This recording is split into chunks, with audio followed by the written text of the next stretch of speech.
Good evening and a very warm welcome to you to the Oz Cro Soccer Show podcast. It's episode 55, our season finale for 2023, and a good evening to you all. My name is TONY CAVAR, and I will be joined, as I am every week, for the last time in 2023 by the man, the king of the dad jokes, I am told, Mr. Ante Grabovac, all the way from the Harbour City. Ante, good evening. The king of the dad jokes. I only found that out about you today. What is going on there? I don't know if I'm the king or the dud of the dad jokes. I don't know. One or the other. But anyway, yes, it's been a great pleasure to be doing this show with you. Taunchy, thanks for asking me. I got the shock of my life when you asked me at the start of the year. I actually got two major shocks. One was emceeing that GALIC night with Sydney, and then after you called me to do the show. But it's been a great pleasure. I've enjoyed talking to all the guests, obviously doing it with you. And so, yeah, and thanks to everyone who's tuned in. It's been absolutely lots of fun. Yeah, we're probably not expecting a very large viewership tonight because everyone's en route to Adelaide for the big Adelaide Croatian Soccer Tournament this weekend. A little later on, later tonight, around about 9 o'clock, we will be crossing live to the City of Churches to find out what is happening on the ground, what we can expect. We hope to be catching up with one of the co-organisers of the this year's Adelaide Croatian Soccer Tournament, STANKO ZILIC, and he tells me they've dotted the I's, they've crossed the T's, and now they're just going to let whatever happens, happen. So I'm sure it is going to be one memorable weekend. But Ante, speaking of memorable, we've got a memorable show tonight. Do tell us about our guests for tonight. Yeah, we've got Mr. Tony Cavar from Hurstville, Zagreb joining us. And yeah, Tony is my co-commentator when Zagreb play the Australia Cup games as well. So he'll be on for having a fun. And of course, we did the TC Trivia last week. He's got a couple of new questions for TC Trivia this week, so that'll be exciting. We've had a few technical difficulties with our next hopeful guest, so we've got our fingers crossed that all will be sorted. But yeah, I'm really excited to be talking to Ante Juric, who of course is the Sydney FC A-League women's coach. He's had great success over the past couple of years, and of course he's coached at New South Wales NPL level with the men's as well, and had a great career as well. So hopefully all of those technical difficulties will be sorted and we'll be able to have a great chat to him. And one of our returning guests, BIANCA GALIC, of course, she's in full preparations for the A-League women's season with the Mariners. And so she'll be joining us as well. So, yeah, action-packed show, and STANKO ZILIC as well. So it's going to be huge and really exciting to talk to all those guests. Well, we're going to go out with a massive bang for 2023 with a great show. And I'm looking forward to it. We're going to take a very short break. A big shout out to Adrian Pulic, who is the president of the Gold Coast Knights, but he's also our sponsor, our major sponsor through his company, Gem Life. And thank you to Gem Life in a major way. We were able to see out the season in style. We've had some fantastic guests over the last 6 months or so. And over the next 60 minutes, we'll be giving you even more entertainment than you had hoped for. And that starts with the Australian Croatian News Roundup straight after this very short break, folks. Don't go away. It is the Oz Cro Soccer Show. It's episode 55. Who's to say who's young, who's old? Compared to who? Age is complicated. You see, most people really stop getting older at age 26. but their bodies just don't get the memo. So, hidden inside most over 50-ish-year-olds is the soul and spirit of a 26-year-old with the same loves and desires and hopes and dreams, just in slightly different packaging. Why waste time wondering when you could be enjoying? It's your life, and life is what you make it. So, what are you waiting for?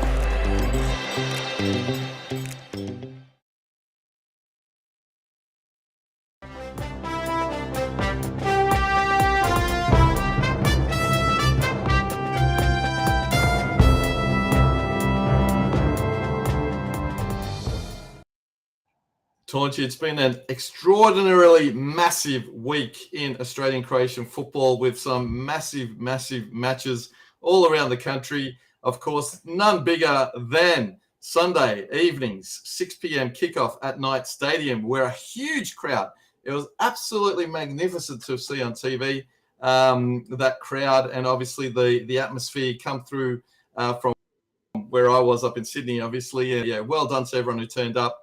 And it made it a big festival. 5,183 was the official crowd. And unfortunately, though, Melbourne Knights weren't able to get past the semi-final. Brisbane Roar were 1-0 winners. It was an unfortunate goal, a little bit of a deflection, sort of wrong-footed our keeper. And then, Waddingham was there to put in the back of the net. But, yeah, the Knights probably didn't have enough clear-cut chances on goal as well during the match. But yeah, what an occasion. And, the Knights have done us proud in their 70th year, Absolutely. reaching the semi-finals. Look at these scenes. Taunchy, what did you think of the game? Oh, look, the crowd was absolutely fantastic. Yeah, 5,500.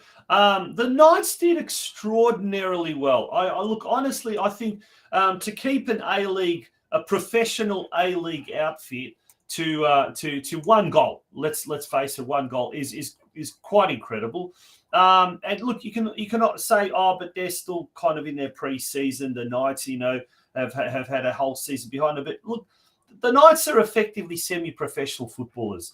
These guys are professional footballers, and I just kept thinking to myself, if you had the players, the likes of Luka Korlic, Anthony Juzel, Ivan Franjic, Mitch Hall, the list goes on, Gian Albano, if they were full-time footballers, could you imagine just that they're just the quality of their execution of passing and watching it would be so much better. But look, ultimately came down to who scored the goals, and the Knights really didn't have many clear-cut scoring opportunities, if any, and that's where they fell down. But look, you cannot fault the supporters, the club, the players, Ben Kahn, the coach. We're just hearing just before we went to air, Central Coast have appointed an Englishman, I think by the name of Mark Jackson, as the coach, which is good news because there was talk that the Central Coast was circling around Ben Kahn. So hopefully Kahn does stay put at the Knights for next year, because I think what he started this year is quite incredible. And I think, you know what, whether they get into the National Second Division or whether they remain in the NPL Victoria competition, I think next year is going to be a very, very exciting time for Knights fans, that's for sure. But that crowd, mate, can't get over it. How good was it? Yeah, it was absolutely sensational to see that roll up. And obviously, well done to the Knights as well for putting on an event, because they brought down Pedro Liga from Sydney. They made it a real event and an all-day affair. And, yeah, it was a real celebration of Australian Croatian football, basically. And, yeah, like you say, Taunchy, well done to the coach Ben Kahn and for what he's done to this playing group and the way that they've gone about it. First time they've made the finals in a long time as well. So yeah, fingers crossed that the club continues to grow from strength to strength in 2024, and they have a fantastic season next season. But yeah, making the semi-finals is absolute history. And 2 years in a row, we've had a Croatian club in the semi-finals of the Australia Cup, and that's fantastic for the whole community. But the reason they got 5,500, we had Anthony Juzel on the show last week and pumped it up, and that's why there was 5,500 people there at Summer Street last Sunday. But speaking of big crowds, he was terrific as well. He was absolutely brilliant, and speaking of big crowds, mate, Nations Capital saw a huge crowd for an all-Croatian NPL ACT grand final. 2,500, they're saying. This was absolutely brilliant to watch on a Saturday evening on Bar TV. Yeah, it was lots of drama. The Canberra Croatia ended up winning on penalties. It was a very tight affair. O'Connor Knight scored first in the 17th minute through Parlich, and then Canberra Croatia equalised in the 34th minute. And then it came down to our guest last week, Mr. Brown, who did a fantastic save. And look at him with a trophy there, indeed. So congratulations. I mean, but what a great season for both Canberra, Croatia, and for the O'Connor Knights. Of course, O'Connor being the premiers. And, we'll be talking to an ex-Canberra, Croatia player very shortly with Ante Juric. So we're looking forward to that. But, congratulations to everyone at Canberra, Croatia. Great effort. And it was great to watch on Saturday night. Wasn't it? It was a fantastic crowd. Great atmosphere. The commentators were pretty funny. Russ Gibbs and the other fella, his sidekick, they kind of reminded me of those two that commentated the Scott Sterling, the famous Scott Sterling YouTube video clips. If you don't know what I'm talking about, do YouTube Scott Sterling. But make sure to go out and get this week's Hrvatski Vjesnik, the Croatian Herald. There's a massive spread in the New Generation English supplement on the derby. And speaking of Russ Gibbs, he actually writes the article.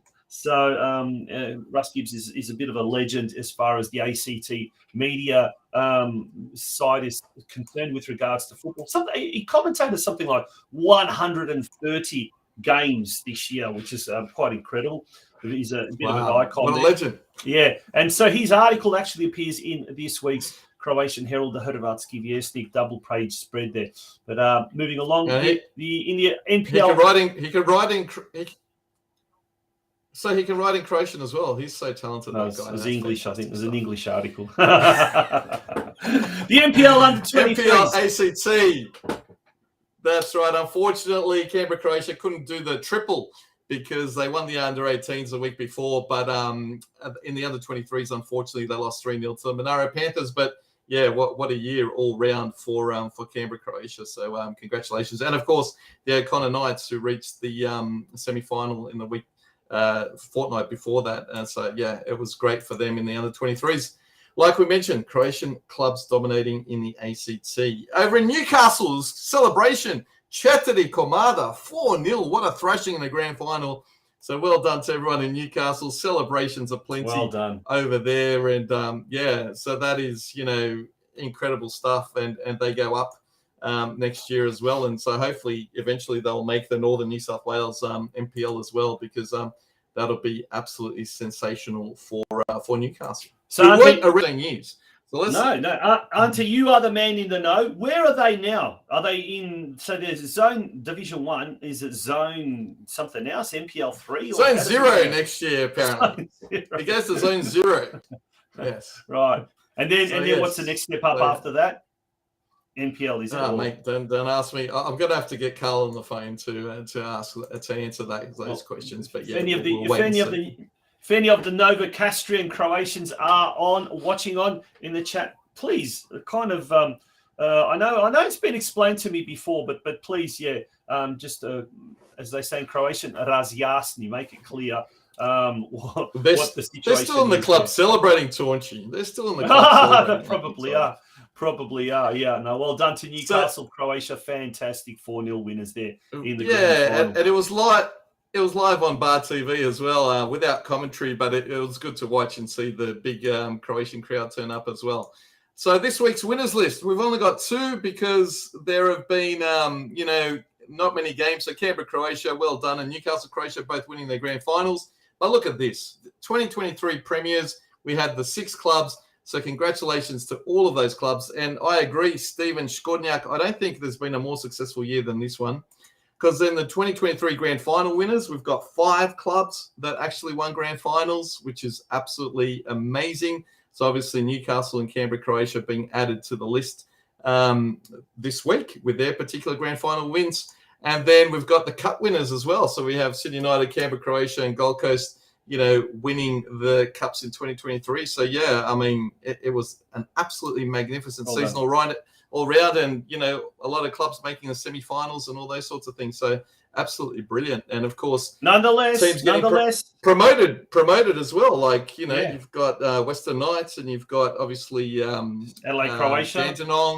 Dandenong, Adelaide And Croatia. Dandenong. Absolutely Yep. right. Mhm. But Ante, I'm still not happy. I'm insatiable. I want next year to be even better.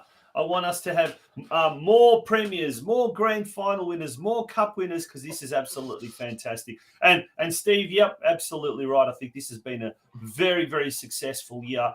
But yeah, we want even more. We want even more success. But to all We're the always hungry Croatian for clubs, success, right? absolutely. To all the Croatian clubs this year, well done. Yes, hats off. In the National Second Division, nothing new. We've still got our big three teams, Sydney United, Melbourne Knights, and Canberra Croatia have put in their submissions in there.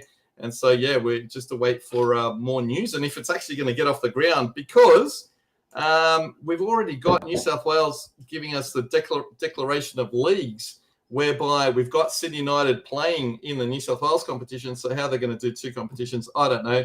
And, of course, this is a good segue because we're going to bring in now Mr. Committee member from Hurstville Zagreb, Mr. Tony Cavar, who, of course, will be proud that Hurstville FC, as it's written there, or Hurstville Zagreb, are actually in the Football New South Wales League 2 men's competition for 2024. Good evening, Tony Cavar.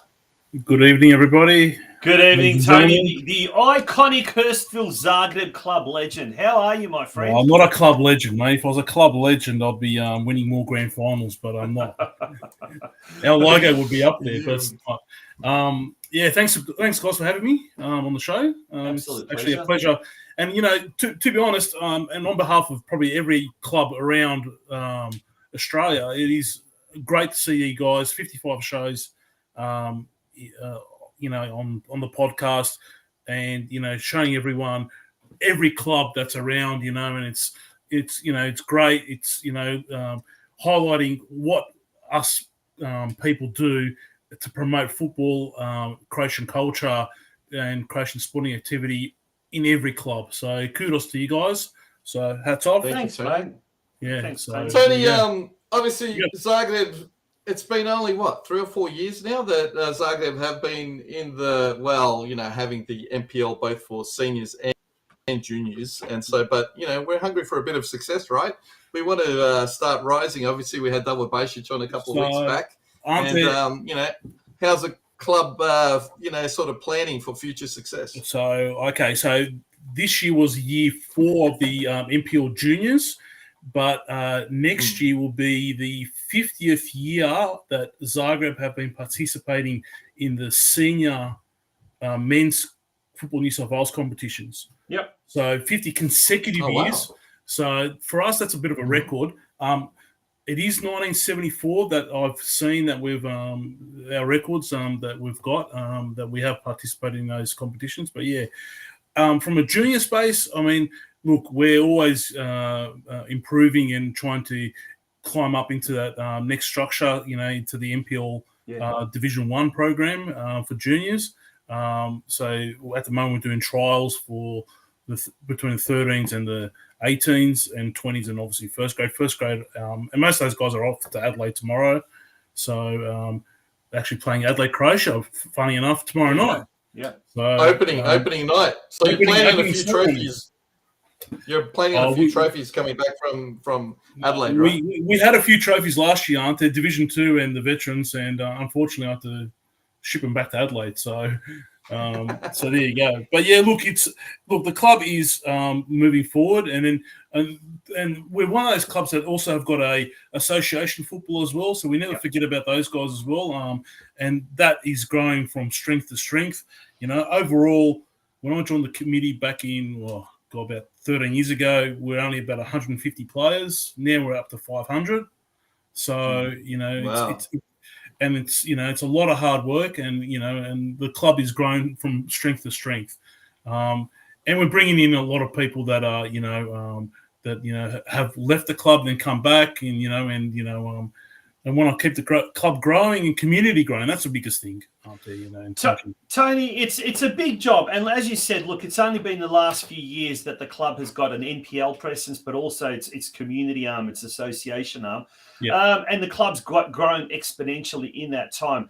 As administrators of the club, how do you go about now changing your own scope of operations, if you like, so that you're able to accommodate everything, including, say, the growing sides, say juniors and women's football and all of that? Do you have subcommittees? Do you have board members responsible for various portfolios? How do you go about sort of systematizing the growth? Look, we it's a bit of a hard task. A lot of people don't want to actually do a full-time role, if you want to call it a full-time role, because it is a full-time role, right? I'm the club's treasurer, but I'm doing other stuff as well. But people are willing to do little jobs, you know. So if they're happy to just to do, the club's, marketing or Facebook or on Instagram, they're happy to do that. Let them do it, you know. So I think having subcommittees works. The biggest issue is that we've got is finding enough people, you know, and understanding what the little role is, you know. I mean, Ante and I muck around and do the commentary, you know, but we do that to highlight the club, you know, on the first grade, especially when they're playing Australia Cup, but even doing, you know, a bit of canteen work, you know, once in a blue moon, organising, you know, polos, jerseys, and all that stuff. That's, you know, it's so eventful. Every little bit helps, right? Every little bit helps. Every little bit helps. That's right, Tony. Exactly. But look, you're not only here to talk about Hurstville Zagreb. We'll bring you back on, but you've got a couple of trivia questions for our viewers this evening, don't you? Yes, I do. Just like last week. Just like last week, Ante. Mind you, Ante and I had this discussion during a night of wild Zagreb drinking and partying, and then where the best ideas usually flow. That's where the best ideas usually flow. It was a presentation night. It was a presentation night. Right? It was 2 weeks in a row, aren't they? They were together. So anyway, this is how we work this out. So this week we've got two questions. We've got an H&L question and we've got a special Tony question. Oh. So the first one is the H&L question, and Tonchi, this is up your alley. In the H&L, in its 33-year history, how many teams have come from the Dalmatian region? Ooh. And name them. Ooh. Okay. Gosh, we should have a prize for that, shouldn't we? That's right. Leave it with us and let's see. That's the question. I have the map. I can't say that. Let's see what the viewers think. Let's see what the viewers think. Okay, and the Tawny question. Now, this question is a bit of a controversial question. Okay. So, because it led to something else happening after this event. So, the question is, name the team that won the 2007 Division 1 title in Perth. 2007. And it's a clue. I'll give you the clue. The clue is it is not an official club. Oh, okay. Okay. Well, then put your thinking caps on and put your thinking caps on. Put your answers on, and we'll bring Tony back on towards the end of the show. Maybe next year we'll get some prizes going. Yeah, that's a good idea. I'll tell you what. Yeah, we're not going to tell the viewers where you work for your, during the day and your finance minister for something. But it's we certainly won't be offering prizes from that. But that's for sure. But that's a really good question. I'm stumped with the H&L question. Let alone the. We've already got a few answers. We've got a few answers coming through. We've got a few. Yes. We got any correct answers yet, Tony, or not yet? There's the correct answer. Igor Miletic. Well done, Ljubushki. Yes. HNK Ljubushki. They won the title, the divisional title there. That was the tournament question. Mirko Pulic now pops up with. The same question. Sorry, mate. Ante Kraljevic. They're coming thick and fast now. Josip Zilic as well. You're all Wikipedia. Well, no one's answered the first question. Can someone answer the first question? This is where the Hrvatski University gets all this information. I've got my answers from here. So if you're old school like I am, and you remember all the yes. It tells you the tournament champions at the back over here. So it actually does say I can't read it from now, but it says it says Lubushki FC. Technically. FC. Well, there you go. So So if you said HNK behind- Lubushki, you're wrong, right? Correct? HNK Lubushki is the actual team actually out of Lubushki. So Yeah, yes, that's right. There you go. Behind you, you've got West Ham, you've got a rugby league team in North Sydney Bears, you've got Iron Maiden. What's going on there? That's a mishmash. this is the dungeon, as my wife will call it, the dungeon. So the man cave. The man cave. this is actually doing all my work. But Ante, to answer your question about Newcastle, and I think Carl can double check with you. I think they get promoted to what they call the second tier over there, which is Northern League 1. I hope so. Yeah. Right. I hope So so. it's one down from the next Because- PL. Okay, so I hope so because when I'm doing the zones, they're in 1 and then there's a 0. So yeah, I'm not sure. So yeah, Carl or someone from Newcastle, if you can verify, that'd be fantastic. Yeah, I'm looking on the Newcastle website at the moment. So yeah. there you go. Well, This is if we can, All right. if we can find out about that, that'd be good. So that probably means in 2, possibly 3 years, if they win consecutive promotions, Newcastle Croatia could also be in the Northern New South Wales NPL competition. Wouldn't that be great? Just The only question is did they That'd come be awesome. first or did they come second? Who's They that? came second, but the team that came first already, I don't know, some sort of convoluted system. Carl already described to me. Yeah, So, Carl I don't can know. correct, yeah. Yeah. Yeah. All right. All right, Tony, we'll have you on a little bit later on, yeah? I'm here working away. So Zombie. We'll get you on very We will. quickly. Yeah, that's right. Awesome news. All right, we're going to take a little bit of a break. When we return, it's time to then look at the Croatian scene as well. There's a lot of happening there. There's a well-known footballer returning to the Croatian national team. We'll find out all about that when we return. Don't go away, folks. It is the Oz Cro Soccer Show, and it's a very entertaining season finale for 2023. Don't go away, folks.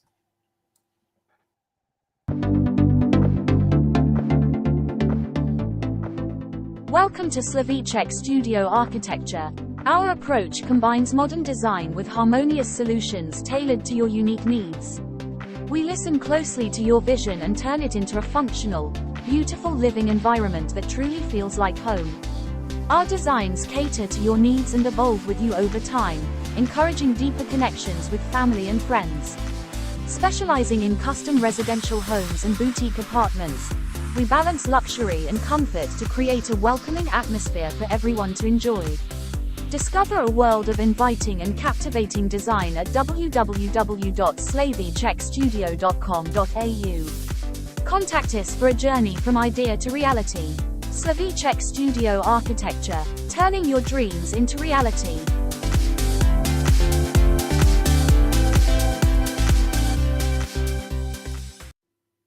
Welcome back to the Oz Cro Soccer Show. Let's turn our attention now to what is happening in Croatia and the Croatian scene. Round 9 has been completed. And we'll go through the games, the results of those games. But there's the competition standings. It's getting very, very close there at the top of the competition standings. But the latest round saw some interesting results, to say the least. Osijek drew with Varaždin 1-1 in Osijek. Istra, well, it's been proven that they were robbed. And even the referees committee, or whatever you want to call them, have come out and they said that they were there was a result, that a referee's decision that didn't go their way. Nonetheless, Gorica, high-flying Gorica, they've moved into the top five positions, I think, with a 1-0 win over Istra. Hajduk Split defeated Lokomotiva. Now, this is an important game for Hajduk because Lokomotiva in recent years have been kind of like Hajduk's nemesis, if you like. They've been able to take some points off Hajduk, but a very, very important game for Hajduk. They defeated Lokomotiva 1-0. Rijeka. Rijeka came away from Koprivnica with a 1-0 win over Slaven Belupo. It wasn't the prettiest result. It wasn't what's the word? It was an industrious result, okay? But after the game, Željko Sopić, who is the most colourful Croatian coach at the moment, I love this guy. When he has an interview, Ante, it's guaranteed to be just absolutely entertaining. Listen to what Željko Sopić had to say after his team with Rijeka defeated Slave Belupo 1-0. It's in Croatian, folks. If you don't understand it, we'll try and translate it loosely. Pa nema se šta bježati od ocjene utakmice. Nismo bili dobri danas. Jedan novinar me pitao da li je to do terena. Ne, nije to do terena, niti do kakav je teren, dobar je, loš, to je do onoga što moramo imati, što muškarci imaju među nogu i to smo danas imali, zato smo pobjedili utakmicu, najiskrenije. Znači, pokazali smo karakter. Ovakve utakmice su, kad je Rijeka bila najjača pod gospodinom Kekom, su se često gubile, odnosno igrale nerešeno. Mi smo danas pokazali karakter i samo zbog toga skidam kapu dečkima. A da je bilo dobro, nije bilo uopće dobro. Well, basically, he says the reason why they won, it wasn't pretty, it wasn't very, it wasn't, the reason we won is because we had character. And today we had what men have between their legs. That was what we needed to have. That's what we had. Basically saying we had balls. Wow. So that's why we won. Sopić is an absolute legend. I'm still laughing about that. I watched that clips early in the week. But Dinamo Zagreb, they travelled too well. They made the short trip to the west of Zagreb. And they came up against Rudeš, and it was a very welcoming NK Rudeš at the Kranjčević Stadium, and Dinamo walked away easy 5-1 winners. This week, we'll go back to the ladder, by the way, after the completion of, well, I won't say completion of round 9. There's still a lot of games that are still to be played, but Hajduk split on top with 18 points. Rijeka and Dinamo both with 16. Dinamo does have a game in hand against Lokomotiva, which you'd expect them to win. So that would basically thrust Dinamo into top spot, 1 point ahead of Hajduk Split. But this weekend, the big derby, the El Clasico, is going to be played in Split, wee hours of Monday morning. Remember, folks, by the way, the clocks change this weekend, so it's going to play absolute havoc with the differences in time in Croatia. But there are the games, the round 10 fixtures. Varaždin hosting Gorica. That should be a good game, actually, a really good game. Both those teams have been doing very well this year.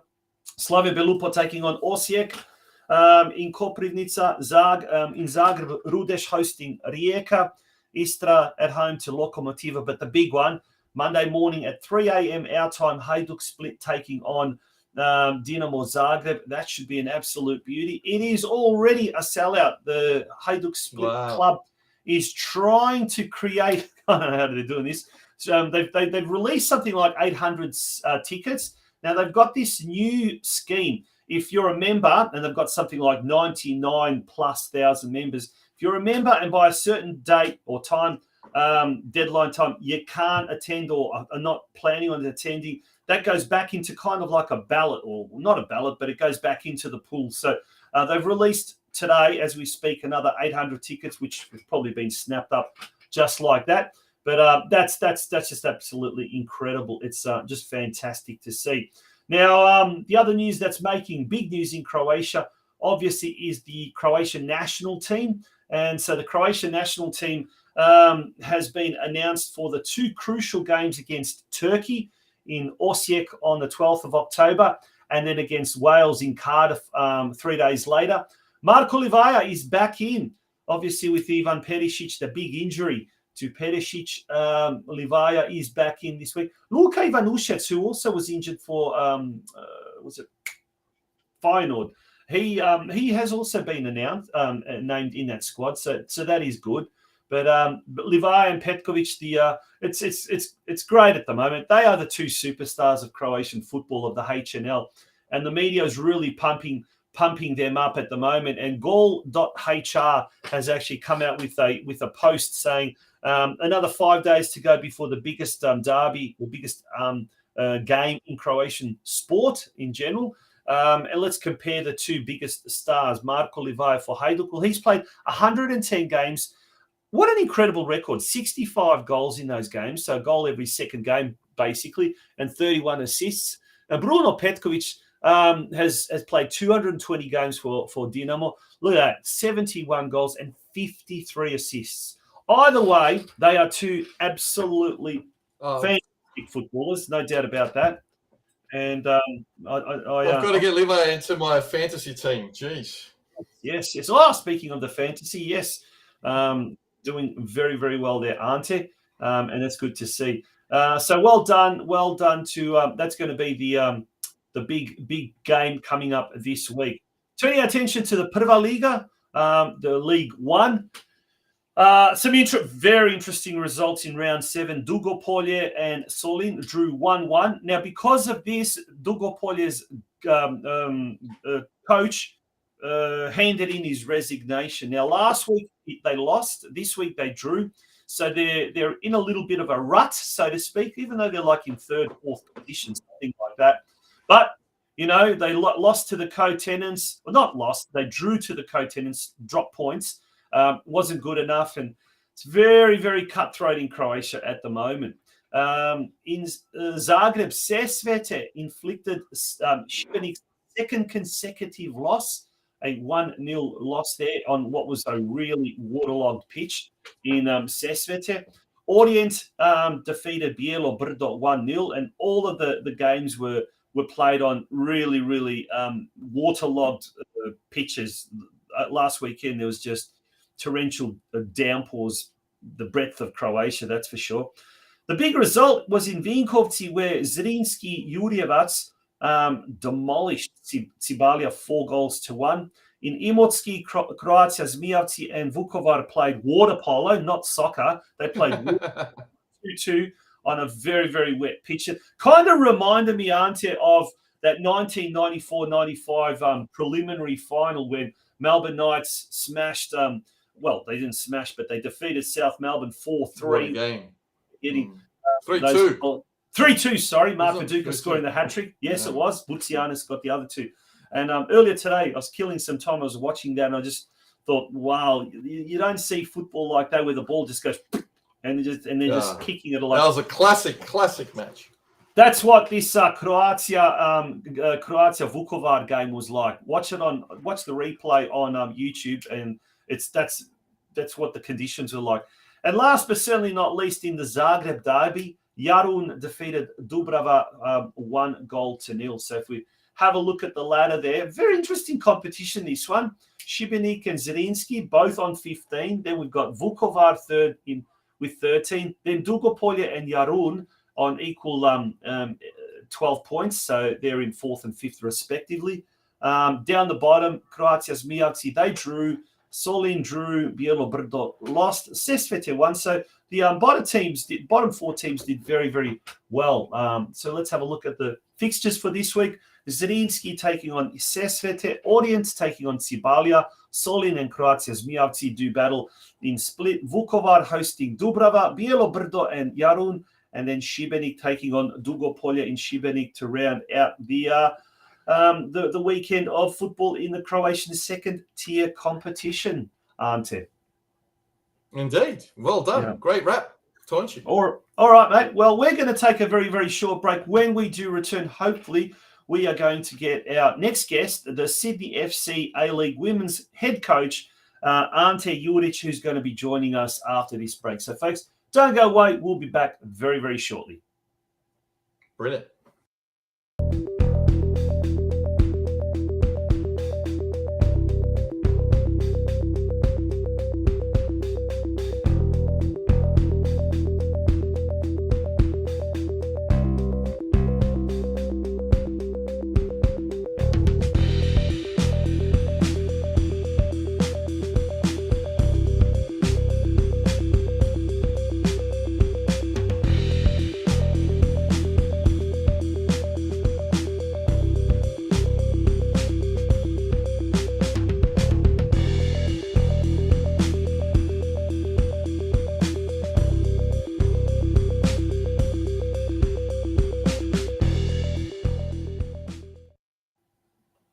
Yeah, so welcome back to the show. It brings me great pleasure. I was really happy when I thought of this gentleman, and he said yes. You know, he's happy to have a chat because I've been wanting to have a chat to Mr. Ante Juric for a very long time. Current A-League women's coach for Sydney FC. He's played for numerous clubs. He's played for Australia. He's done lots of things in his career. And welcome to the show, Mr. Ante Juric. Good evening. How are you guys? Very well, Ante. We're so glad that we can see you. Prior to the show, Yeah. we were able to hear you. We couldn't see you, but now we can actually see you. That's great. How are you, mate? How's things? Yeah, good. Busy, but I'm actually a teacher as well, so enjoying this 2 weeks off, but pretty good. Pretty good. Awesome.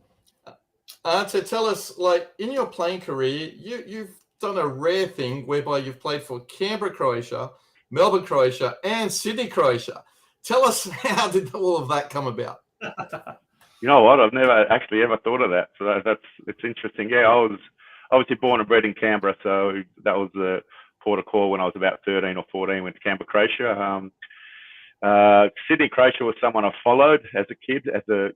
Being a Canberra Croatian, they played at times against I think it was Canberra Arrows at the time when I was a kid. We'd watch them. The old Sydney Croatia in the 80s were quite huge, so I definitely followed them. So it's probably a place I wanted to go, but I ended up going to Melbourne, Croatia after the World Youth Cup and ended up a year there. Probably wasn't the most successful time, but ended up having a debut with the NSL team there and with some big guns like Mazuka, etc. And then I ended up Sydney, Croatia after 10 years at Olympic in the NSL. So, but yeah, I was pretty proud to play for the 3 Croatian clubs. I forgot about that. And that's a bit of a trivia question. Does anyone else know if anyone's actually played for 3 Croatian clubs at first grade level? We're not talking about tourneys and things like that. If any viewers know, I would love to know if anyone's done the holy grail like Ante has.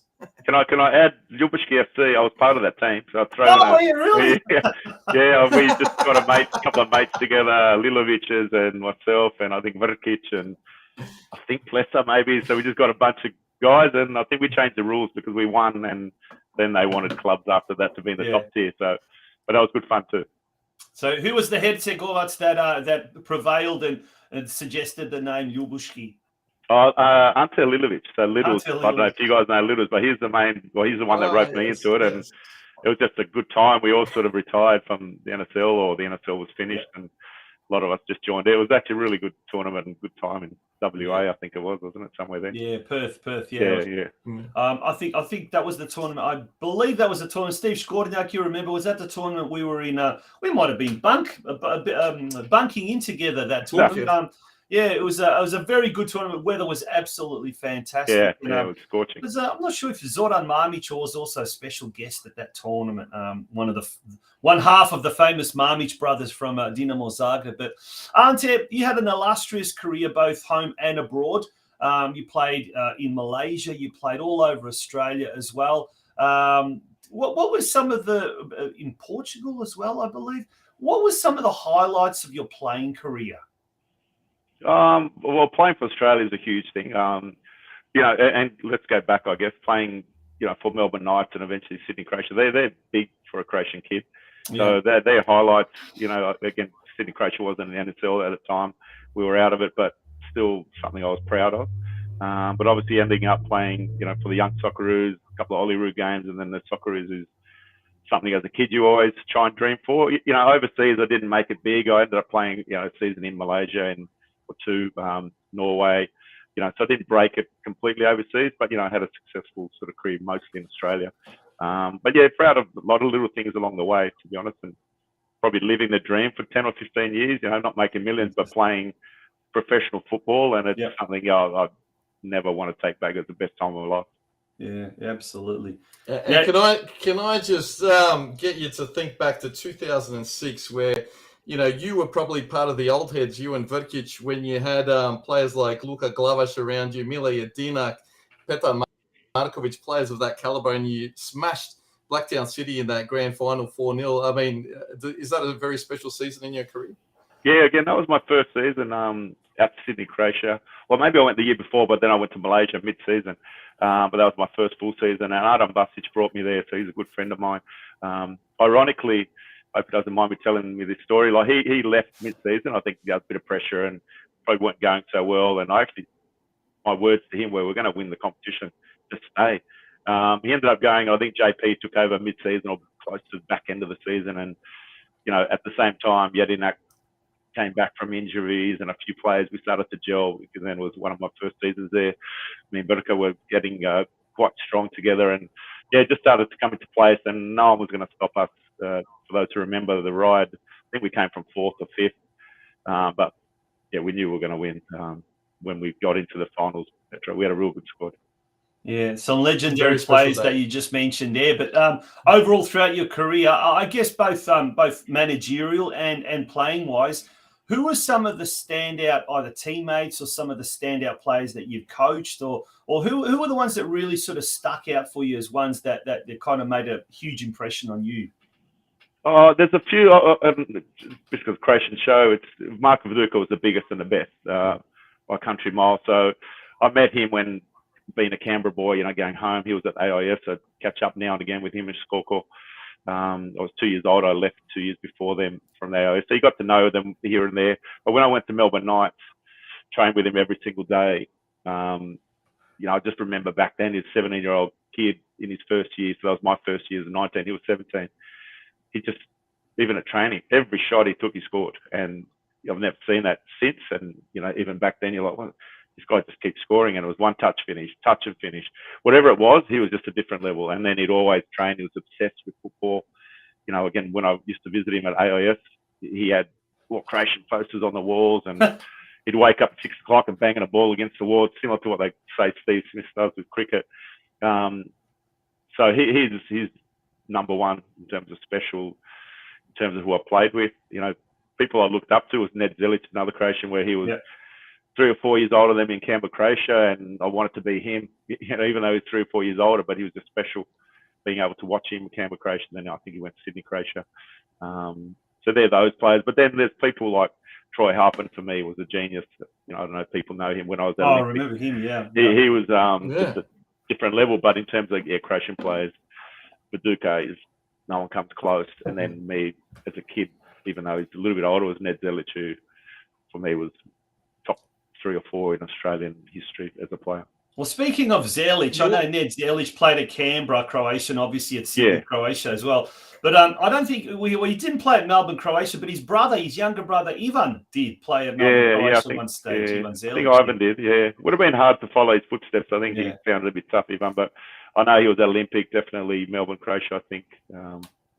And I actually think he played in that Blacktown game where Sydney, we just spoke about, where Sydney, Croatia, we beat them 4 or 5-0 or whatever it was, 4-0. You're right. I think he played against us, He did. You won a few titles with Olympic as well, didn't you? You had a very successful stint there. Yeah, we're in a lot of finals. Probably should have won more grand finals. But we won 1 grand final, 1 premiership, which is also nice. But in hindsight, should have won 2 or 3 grand finals. 1 getting there or missing out the game before. But still proud of what we achieved. And there was some really beautiful football. To be honest, Branko Chelina he came across when I was there 3 or 4 years. He came in and sort of changed the way we play. And similar to how Sydney Croatia played that time, they lost to Brisbane in the final. It was very attacking, attractive football, and it suited me. And we had some good seasons. Now, how did you, Ante, how did you get into coaching? So, how did you start off in coaching, and which has now seen you at the helm of the Sydney FC women's team? Yeah, I'm sort of probably like you guys in a different way. I'm obsessed with football, so I always thought about football, loved football, watched football, analysed football. So as I was finishing, like around 28 or 29, I actually did some of the licenses back then, just coaching licenses, started to think about it. So it was always something I wanted to do eventually. I didn't know if I would be good at it or not.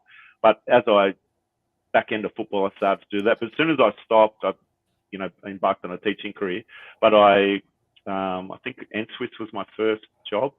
So I was lucky enough to go there for Ian Crook 1 or 2 years, just helping him out. And then I thought, you know what, I enjoy this.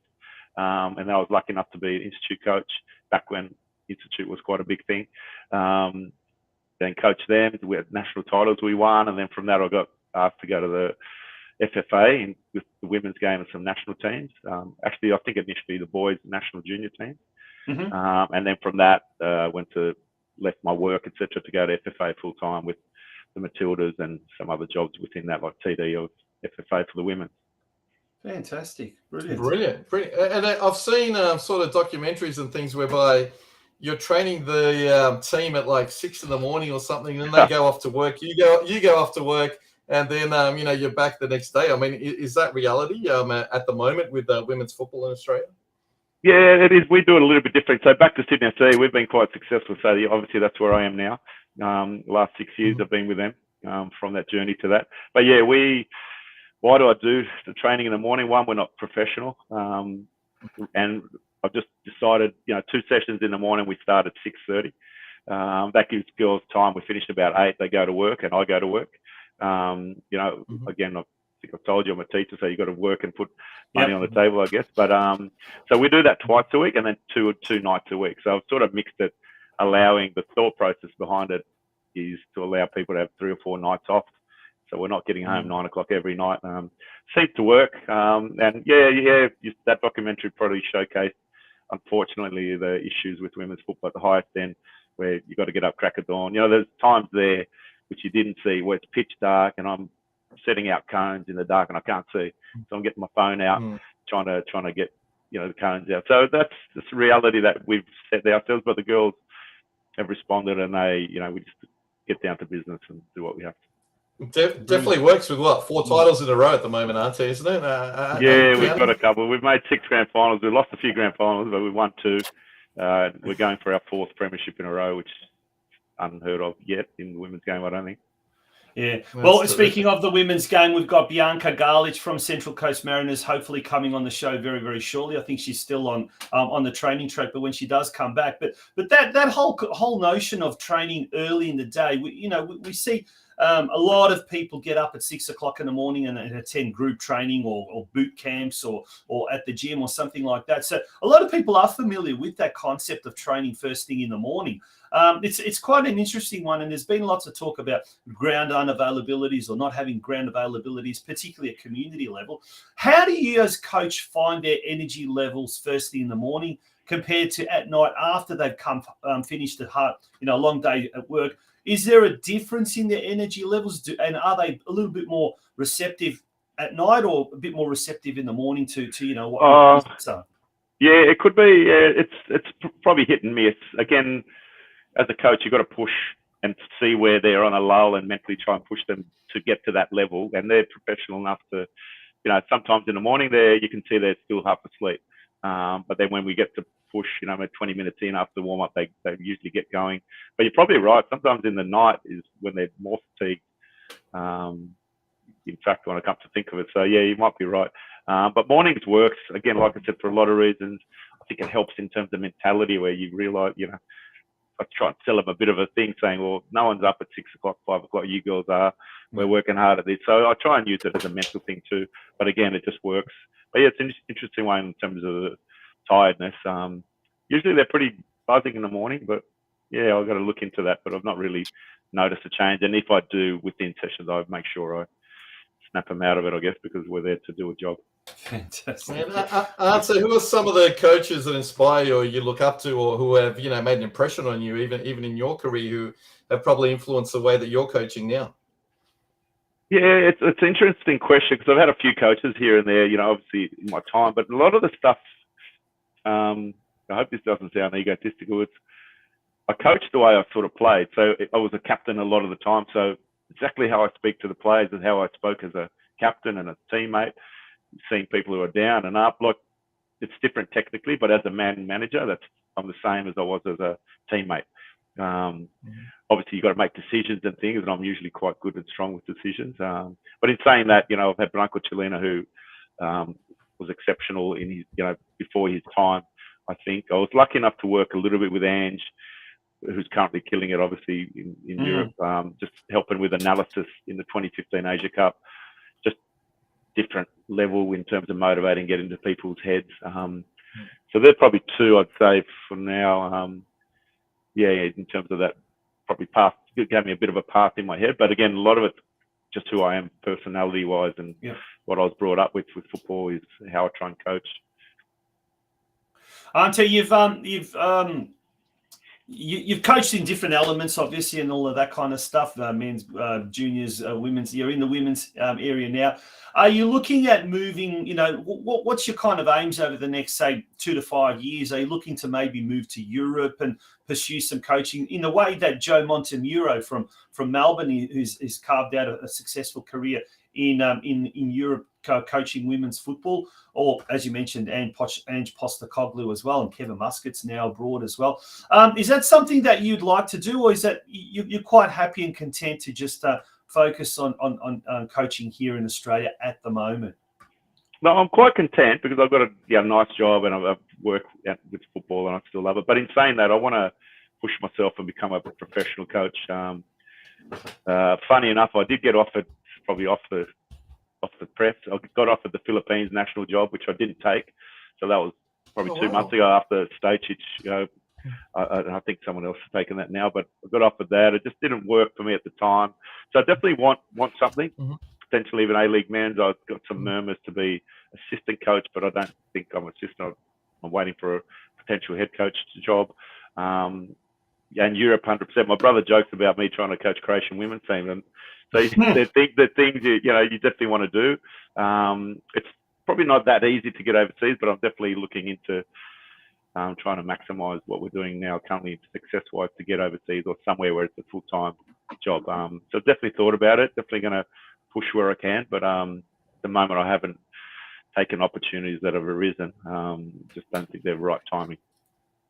Yeah, and you've coached both men and women's. Of course, you coached Olympic recently as well. So, is there a preference, or do you like to? Is there a difference? Is there different way of communicating, or different mentality, or what's the difference there? There's not a lot of difference. Again, I treat the women, I call them girls, but women similar, high expectations. The way I try and explain it, because people ask, the girls are probably behind tactically and technically, just because of opportunity in the past.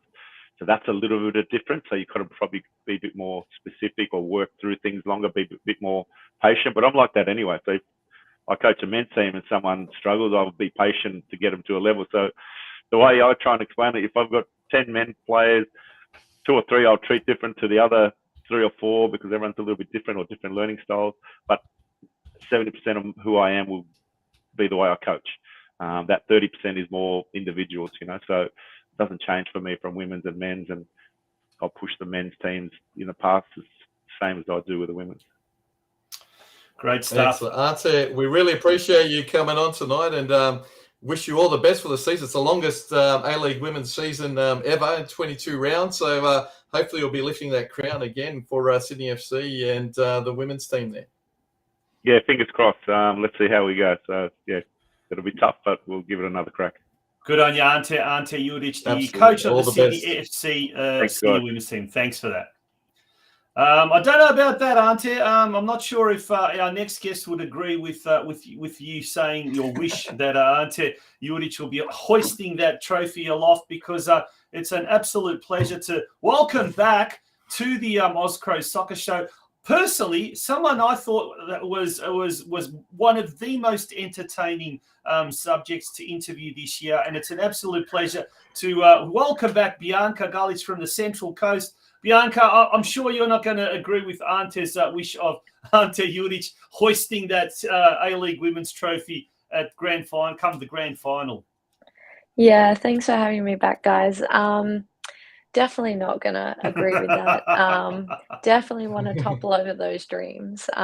Yeah, I think Central Coast are the underdogs of this season, and yeah, we've got a lot to prove. So we're going to hopefully do a lot of upsets. Yeah, last topic. And what other?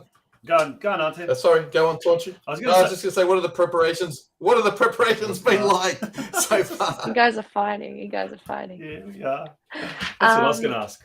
Yeah, well done. Yeah, no, preseason's been good so far. Like, we're about 3 weeks in now, so we've got a good sense of who we've got within the squad, how each other styles of play, stuff like that. So still learning, still not where we want to be when round 1 comes, but we've still got a little bit of time, and it's looking good so far. Yeah, if we have a look at the fixtures coming up, so it's only like a couple of weeks away before the actual season commences in the A-League Women's there.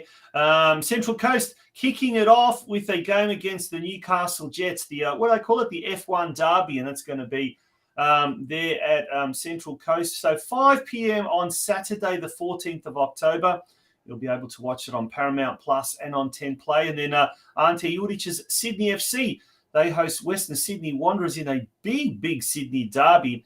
That's at 7:45 p.m. at the Allianz Stadium. Perth Glory taking on Western United at Macedonia Park in Perth, and that's at 10 p.m. So a big opening day for the A-League Women's. You must be really excited, Bianca. It's getting closer and closer now. And part of this new project, Central Coast Mariners, their debut season, is there a real buzz at the moment in Gosford with the club? Oh yeah, massive. Just on the weekend, we did a jersey presentation at Erina Fair. Had a whole heap of people come out to the shopping centre and chat to us, get a few signings. Most people are really excited, not only little girls, but we've got boys there as well, even heaps of adults. Just everyone around the Central Coast is buzzing to have a female team, and I think the first game is going to be massive because it's a derby as well, but we've also got a big crowd coming to Gosford. So everyone in the team's excited. I think everyone on the coast is excited, and we'll be ready to bring it. Yeah, How did you finish up with Sydney Uni this year in the New South Wales competition, Bianca? Look, we didn't finish up as high as we would have liked or as high as we have done in the past. It definitely wasn't, our best season once you look at all the results and the fixtures. But what I will say is in the past, we did have quite a few experienced players, a couple girls from Young Matildas. We had quite a few A-League players as well. And within the last year or so, we've had injuries, we've had people go to other clubs, and we've had heaps of young players coming up through. So the talent is there from the 18s, but now it's about building them up, getting them confident, and hopefully this is a rebuilding phase, and it'll be their time to shine during the NPL because a lot of the A-League season will cross over. So hopefully next season will be bigger and better. Yeah. Now, returning to your own kind of plans, intentions, goals, if you like, for the upcoming A-League Women's season, Bianca. Obviously, apart from doing as well as possible as a collective, as a team, have you set yourself any personal goals that you'd like to achieve that you really are wanting to strive for 2023-24 season? Yeah, I think personally, I would love to see myself in a higher position up the field. When I was a bit younger, I did play more of an attacking role in the midfield. Then I got pulled back into the six, just to switch the ball, hold the play up a bit, and tying those leadership qualities in, trying to fuel players from sort of that defensive role. But hopefully in this A-League season, I'll be able to play a little bit more attacking, get some goals, get some assists. We've got a good bunch up front, and we're gelling nicely. So hopefully if that all pays off, we'll be able to see a couple goals. And you want to score some more? You did that one at Canberra, right? Yeah. Keep that one. Yeah. Now, I is need some more Ante's highlight team videos. That's right.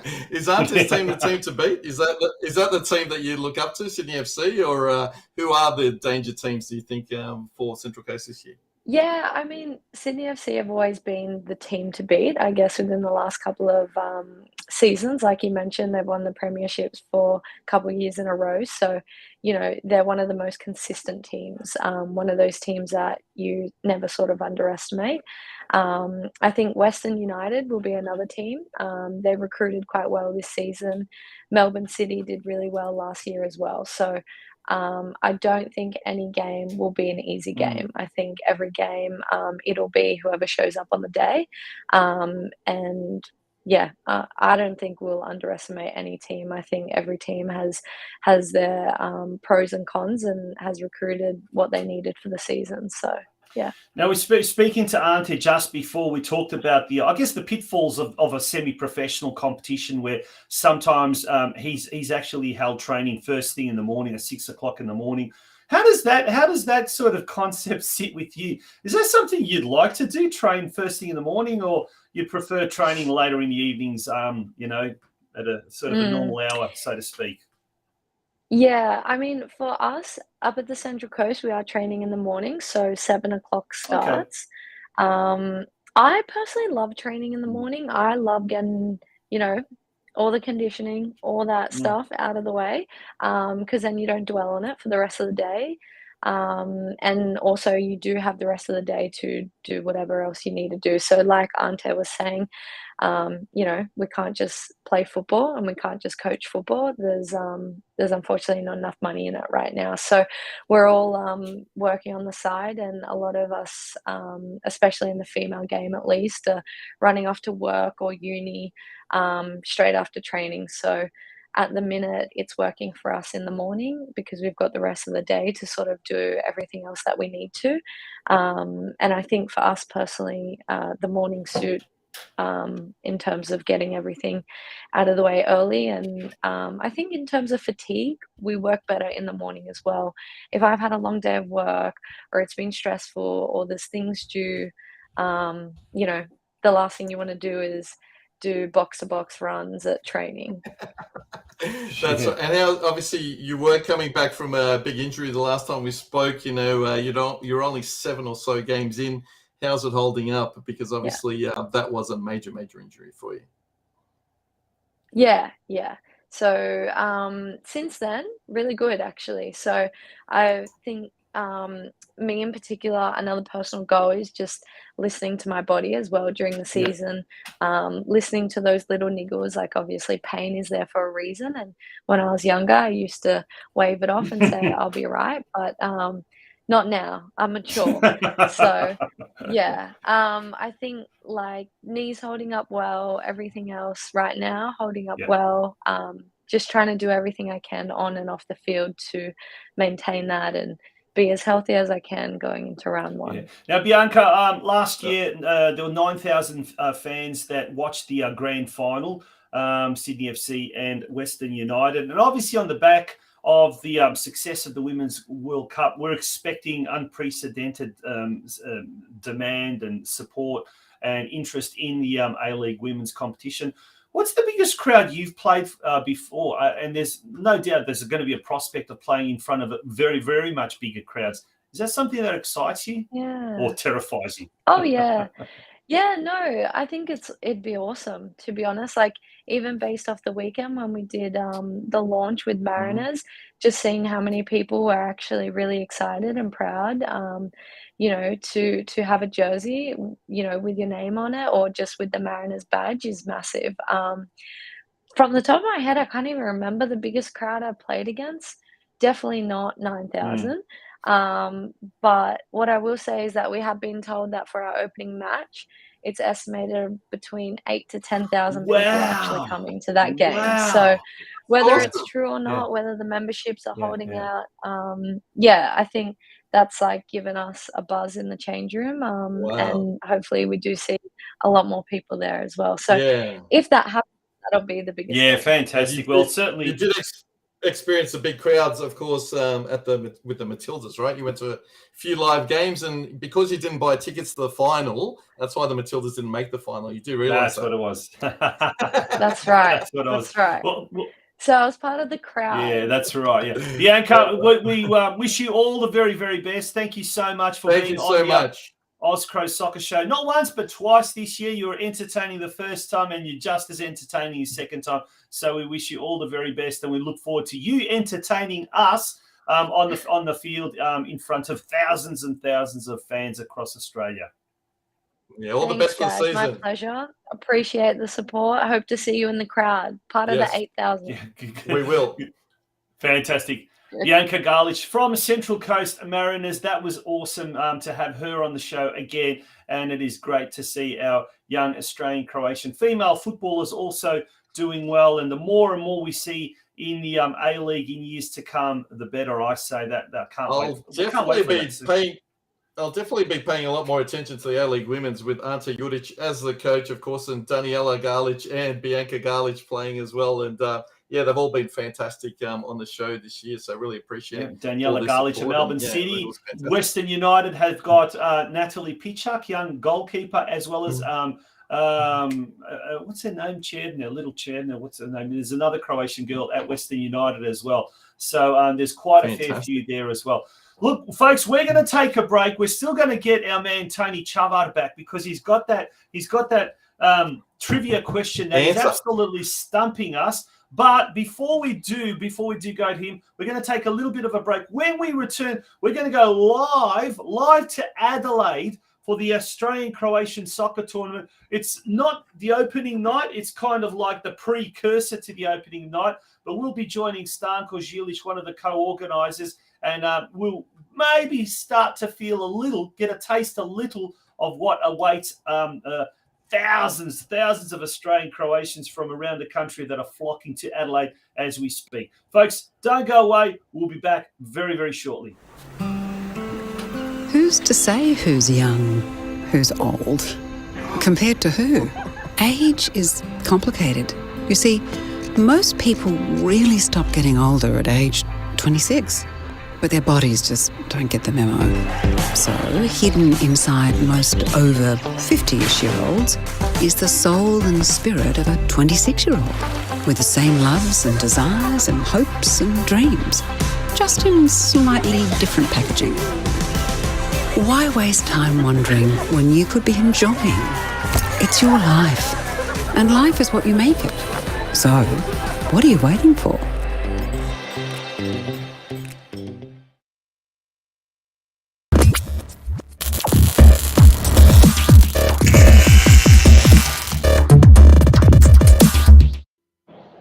That's right, we're crossing all the way to Adelaide, and we're joined there by Stanko ZILIC, I think it is. And TAMIKA Shosha. And TAMIKA Shosha. How are you, folks? How's things in Adelaide?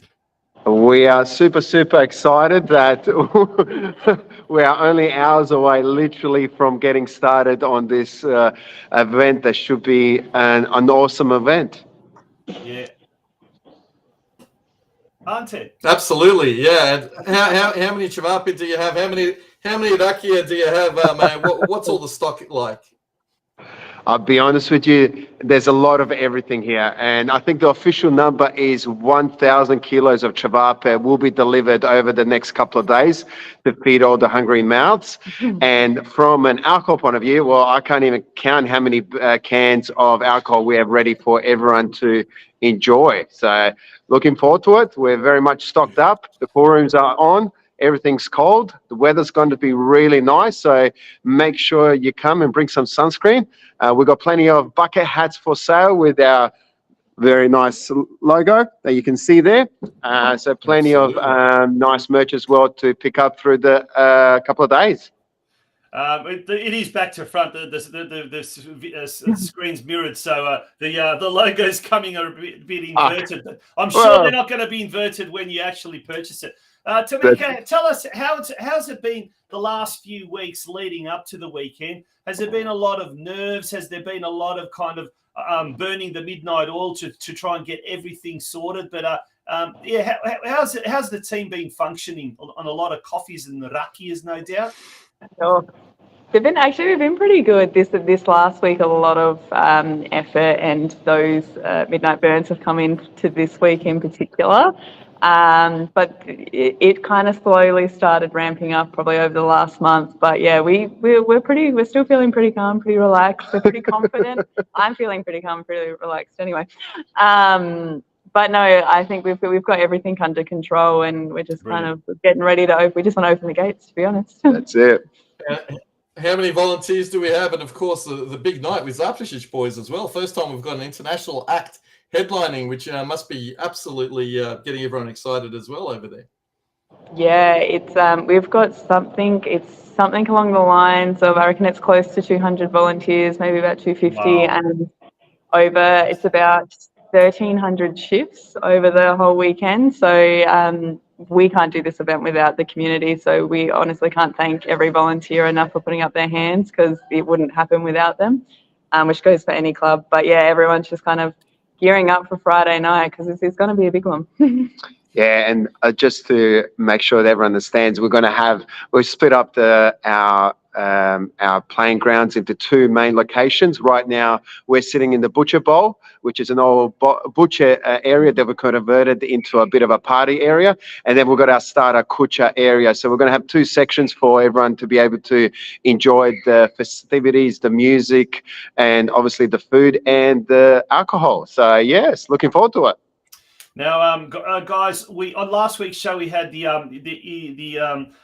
one and only, the very unique Ante Smolich on the show, and he did promise there was going to be some very, very not before released entertainment. Has he been giving you a bit of a sneak peek of what we might be able to expect Saturday night at the gala? Oh, that's, you know what, that you're going to have to be at the gala to experience it. We're expecting a lot from Smolich, so you have to be there.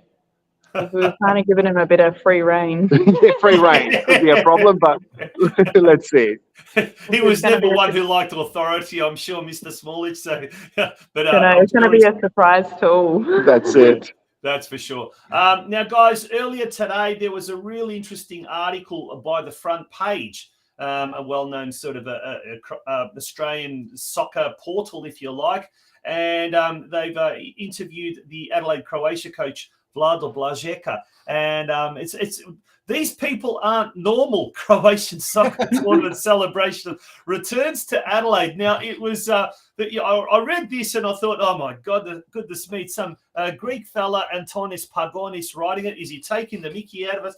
That there's a beautiful anecdote actually where with Vlado, and there it is. He recalls one such memory from the Croatian Sports Centre on the opening night of the 2009 tournament. Now, we're going to read this. I'll never forget 2009, Vlado says. The late Ep Jurkovic, our president back then, usually on a Thursday night, everyone comes in and registers their team, and you have a couple of drinks before everyone goes back to their hotels and comes back on Friday morning to start. We were there on Thursday night, and teams started coming and registering. Then the beer started flowing. By the end, there were about 500, 600 people at 10 o'clock on a Thursday night without a ball even being kicked. And Evie looked at me and said, these people aren't normal. We hadn't even started, and we had 3 more of these days. You guys are very experienced when it comes to running events. I mean, you do the Festa, Adelaide Festa, on an annual basis. You've obviously had several tournaments there as well. I certainly don't doubt that the organisation of this is going to be absolutely fantastic. But I guess it's also an opportunity there, like with the late Ivi Jurkovic, to remember also some of the people that have I guess contributed to Adelaide Croatia and the Croatian community in Adelaide over the last 6 decades or so. Stanko. No, definitely right. And one of the key things for this club has been obviously the community and its history that over the last 7 years has created the point where we're at right now. So throughout you will see we've got new memorabilia and new plaques around the actual sports centre, which represent the history and represent the way we've actually grown into this club. So a really big part of this community is remembering those people that helped us through that big process to get us to here. So really kind of a key component for our club to continue that history and make sure that we develop new history points for the new generation to come through and to continue this for another 70 years plus. And Stanko, you were premiers this year. The team won the grand final. They're wanting the Croatian Tawny trophy to make it a big, massive further celebration this year. Oh, definitely. We're going for the treble. There's no question about it. So the boys had a training last night or the night before, so they're ready. They're pumped. And we're ready to pick it up at the end of the tournament. So watch out. Go easy tomorrow night because my son's actually playing for Hurstville Zagreb, so try not to be too aggressive tomorrow night.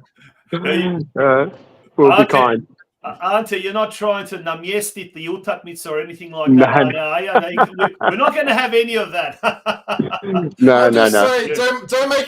I'm saying don't make it a double-figure score. That's all I'm saying. On that note, and that's going to be the general mood of the weekend, the friendliness, the memories, all of that kind of stuff. Folks, we wish you all the very, very best. We know it's going to be an absolute success. It's just now a case of making lots of memories and making lots of friendships as well. So good luck for the weekend ahead. Thank you so much. See you guys. Good on you. Thanks, guys. That was TAMIKA and STANKO from the Adelaide Croatian Soccer Tournament. Now we're going to take a very short break, Ante. When we return, we're going to bring back the Trivia King, the legend that is TONY CAVAR, back, and he's going to answer that question. But before we do that, a sincere thanks to everyone that has come along with us on the journey this year, to all of you viewers, to all of you supporters and fans. But most important to our sponsors and advertisers, the clubs that have really, really supported us. It hasn't been easy. It's been a tough year. But in particular to Gem Life and to Adrian Pulic, the list goes on to Rob Slavicek from Slavicek Studio Architecture, a huge supporter of this show. And really, really probably one of the main instigators why we did get a second season up and running. To Ilya Dragicevic, the president, and to everyone at St Albans Dynamo Soccer Club as well. They really helped us a lot. They sponsored several episodes behind the scenes, and they really rallied a lot of support down in Victoria for the Oz Cro Soccer Show. But once again, to all of our guests, to you, the viewers, thank you so much for your non-stop show of support throughout the year. And I think, Ante, you'll probably agree with me. It's, you go to a football game or you go to a function and you just stopped in the most weirdest of places like toilets and little hallways. And people say, I watched you on the Oz Cro Soccer Show. It does give you a warm and tingly feeling. I'm not going to use that warm and tingly feeling in a cubicle, but a warm and tingly feeling knowing that people do appreciate what you do. It makes it worthwhile, absolutely. And, obviously it's a pleasure to do the show with you, and obviously to get all the guests that have appeared on the show. Thank you so much for, giving up their time as well. And of course our hair studios as well. Thank you so much for sponsoring as well. So, it's been a great year, and hopefully many more to come, but we'll see what happens. Yeah, we're going to take a short break. When we return, we're going to bring back the Trivia King to round out 2023 with the answers to those questions. We already know the answer to one question. The other one has got me absolutely stumped, but I'll give it a go. Our name is derived from the Greek prefix macro, large. From the day we were born, this has been a promise for the future. We have grown through dedication, sweat, self-denial, faithful to our mission of being on the side of those who put themselves on the line. Through our name, we celebrate the greatness of those who believe there are no obstacles higher than their dreams. The courage to get back up after falling. The obstinacy of believing until the end. These are the values embedded in our logo. The Macron Hero. It's a celebration of sacrifice and tenacity. Up until your personal victory, until your arms are in the sky. Become your own hero.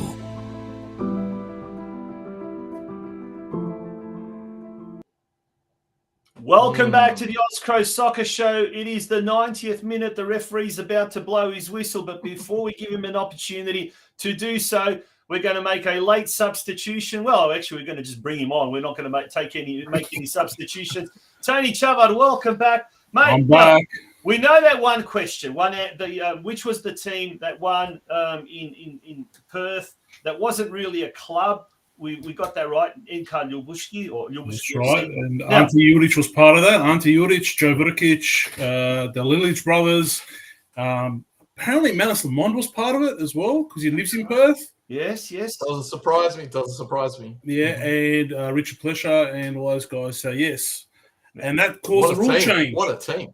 Yeah, exactly. Now, before we go tackle that second question, how many Dalmatian clubs have appeared in the HNL since inception? Peter Finka, I want to bring this up. What the hell do I do on a Wednesday night now, boys? Peter, if you're married, talk to your wife.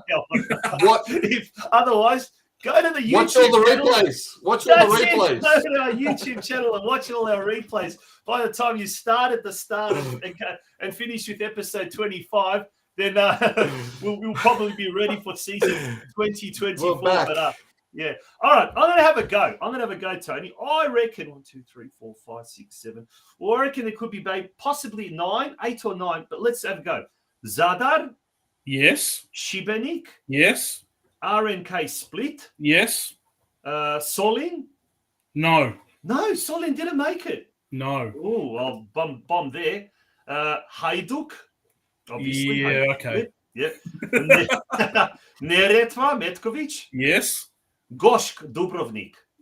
Yes, NK Dubrovnik. Yep. NK Dubrovnik or Gosk Dubrovnik. Yep. Imotski. No. Oh, there you go. I got that wrong. And was Dugopolje in it once? No. No. There you go, sir. You're close. The other team is Primorac Strobrec from That's Split. the team, yes. So 7 teams is the answer. There you go. Well, almost right. I was going to go for 9 as well. Yeah. Well, who did you think, 9 as well? Who did you think? I thought there was 7. I thought there was 7 or 12 in between somewhere there. That was my range, so I was going to go for 9. I just say there was in between 1 and 99. Yeah, that's a nice big round number. Something like just that. Quickly, but no one. Just quickly, you had it. Just quickly. Yeah. No one's come in with has any other player played for Canberra, Croatia, Sydney Croatian, Melbourne, Croatia. I mean, actually, I've got got 6. Any other player than Ante. I've got 6 You've that got I've played 6? for. 6 that I've played for 3 Croatian clubs. Okay. All right. So give it to us. Francis Waratifi played for Melbourne, Sydney, and also North Geelong. Yes. Branko Chulina, St Albans, United, Sydney Melbourne, Croatia, and Sydney Croatia. Yeah, that's 3. Yeah. Right. Billy Wojtek. Mm-hmm. Right. Sydney, Adelaide, Sydney, Adelaide, and Melbourne. Yeah. Yep, and I think I played for St Albans as well, didn't he? Well, I know he played for Essendon, Croatia, which was Melbourne, Croatia. Yeah, no. So he played for Adelaide, Melbourne, Sydney, and St Albans. So he played for 4. There you go. Right. More recent. Wow. So he could hold the record. He can hold the record. More recently, the guys are Tommy Podolniak. Yes. Right. Dinamo, Sydney United. Hang on, Sydney. Oh, Melbourne Dinamo. Knights. Yeah. St Albans. But hang on. Were Dinamo in first division when he was playing for them? I want them in first division. In first division what? In first NPL or NPL? NPL. Yeah, they were NPL. Yeah. Okay. Yeah. Okay. Well, then that counts. Now, Tommy Uskok. So yes. he played Melbourne, Croatia. He played Sydney, Croatia. Yeah. I believe he played for Tommy Uskok. Did he play for St Albans? Did he play for St Albans or Split? No, St Albans. He played for St Albans. There you go. Yep. And the last as far as we know, Billy Wojtek. And my last is my personal favourite. It's and Ante, you brought it up during the commentary with Ante Juric. That grand final, the man himself, Luka Glavaš, or as in the commentary, Galvash. Galvash, yes. Galvash. Obviously, he played for United. He played for Sydney Croatia, Melbourne Croatia, but also played for Hurstville Zagreb. Oh, there you go. There you go. Back you guys have never been in NPL. One. Well, Zagreb were in Winter Super League then. Okay, well, there's a technicality. There's a technicality. Tony, you are a wealth of information. We look forward to having more of an input from you in 2024. And the Trivia King, that was bringing up certainly some lovely old memories from yesteryear. So we really appreciate Tony. That's why my hair's so grey. I remember all this stuff. Well, now that there is no Oz Cro Soccer Show on a Wednesday, you two can get out of the dungeon and start chatting to your wife a little bit more. Tonchi, we're like Stadler and Waldorf from the Muppets, you know, us two, Ante and you know. We're laughing at each other's jokes. I'm surprised he hasn't said a joke tonight, you know. Oh no, don't get him started. Don't get him started. Mate, all the very best that we look forward to, very best, boys. 2024. Thank you, Tony. All the very best, boys. Congratulations, and we'll see you soon. Will do. And he's right. We will see him soon, because I tell you what, before you know it, this off-season will pass us by very, very quickly. Thank you once again to everyone for what has been a memorable year. And big shout out to my colleague from last year, Josip ZILIC, who is over in the UK at the moment on a bit of a football trip. He was also very, very heavily involved and instrumental in that first season. So 55 episodes and going strong. We hope to be back for season 3 next year.